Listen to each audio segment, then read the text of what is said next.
kumwamini Mungu haifanye vitu viende haraka haraka. Kumwamini Mungu inafanya vitu viwezekane. Na ili uvione vinawezekana, unahitaji moyo uvumilivu, kuvumilia.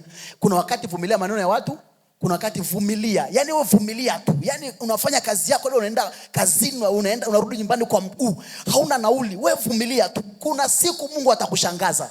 Yaani kuna wakati Mungu anafanya kitu kwenye maisha yako, alafu baadaye unakuja kusahau kama ulishakulia. Unakuja kusahau kama ulishakupitia eneo fulani. Kwa hiyo kuna vitu vingine sasa hivi Mungu anakutengenezea kwa ushuhuda fulani, kwa sababu kuna watu ambao sio kama wewe, hawaendi kama unapoenda wewe, lakini watapita njia ambayo ulipita wewe. Kwa hiyo kuna vitu unaweza kuvipitia hapa sasa hivi. Kumbe Mungu anamtengeneza mwalimu kwa ajili ya wanafunzi wanaokuja huko miaka inayokuja huko baadaye. Unasema nilipita eneo fulani, Bwana akanitoa hapa.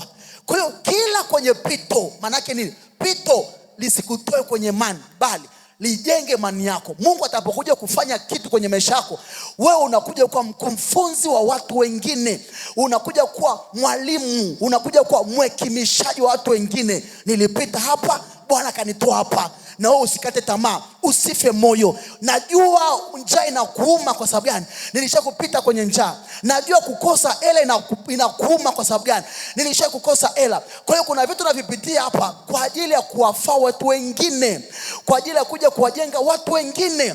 Na wakati mwingine tunapita katika njia ngumu, tunapita katika changamoto kubwa, ili baadaye Mungu akija kutuinua, tunakuwa na discipline ya maisha, tunakuwa na nidhamu ya maisha. Nikasema kwamba Mungu anaweza akakuandaa jangwani, ili baadaye akikupeleka kwenye mvua uthamini kila tone la mvua. Kwa nini? Najua maisha ya jangwani na ujue ugumu wa jangwani. Kwa hiyo kwenye kila changamoto jifunze hapo, koma hapo, Bwana atakutoa katika